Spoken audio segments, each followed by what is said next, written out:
I still pick up every pretty rock that I can find. And the only thing that's changed in the 62 years since I used to collect rocks is what pretty means. Hi, I'm Dave Klepacki. I'm a naturalist, to go back to my childhood days. So this whole question of prettiness, like my fascination with rocks and the history of the earth, and so how does that tie in with the river? And in my mind, this river is pretty on all of those levels. First, it has water in it, and water's this beautiful, amazing compound that we're inherently drawn into. And it's this whole amazing molecule of which most of life on Earth comes from. So I look at that, and that's one aspect of the beauty. I mean, and there's the aspect of the beauty of sometimes ferocious temperaments, sometimes, to anthropomorphize it, loving temperament, something much larger than me that I'm really happy to open my mind and my heart to, and makes me happy. I've always been really drawn to water. I started canoeing when I was 7 years old and have never stopped.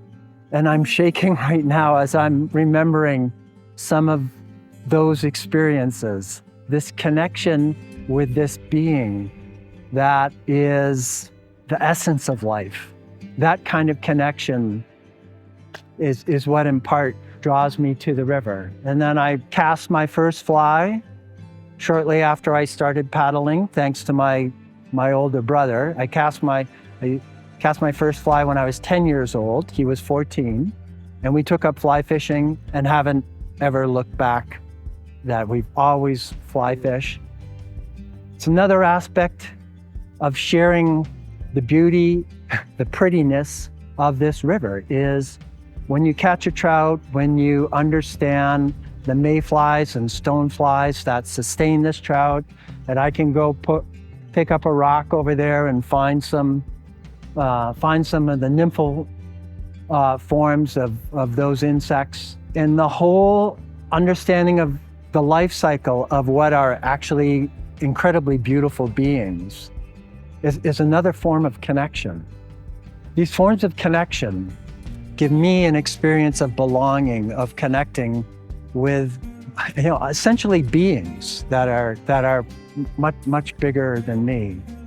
That is what has drawn me to this river, the Elbow River, which I've fished and kayaked in and canoed in for going on 33 years in December.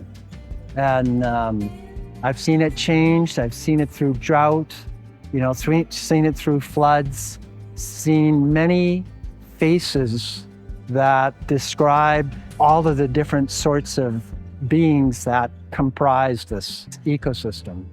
And keep it clean. Like, as my dear partner Amarin said, treat it as, it's the river inside your body, and the river outside your body. We need to keep it like it's our very own water.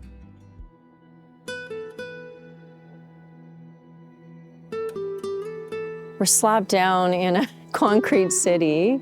We've been extracted, so many of us. I mean, not on purpose. Our lives are slowly taking this away from us, this connection. My name is Amarin Dawn, and I am a guide with Awaken the Wild, and also a therapist with the Association of Forest and Nature Therapy. So I was born and raised in Jasper National Park. I spent most of my teenage years either horseback riding, hiking, skiing, canoeing, kind of exploring the area, and it really instilled a deep love and deep respect for nature and for this planet itself. I mean, our motto is to protect what you love. But if you don't feel a sense of connection with nature, it's virtually impossible. So getting people out and wandering the land and laying down on the ground in the mossy beds and standing in frigid cold water, is a part of that. It wasn't that long ago that this is what we did. We had to. We had to connect with a river and live alongside a stream or a river, and we knew that's where life was. There's no civilization in history that didn't settle alongside a stream or a river or an ocean. In these practices, I no longer feel separate. This water that's flowing right here is flowing right here. And if I have respect for my body, I'm having equal respect for that river. I just can't fathom it being any different. It's just so important to me and my path in this lifetime to help people remember their shared place in things. This river dies, you die. The trout die.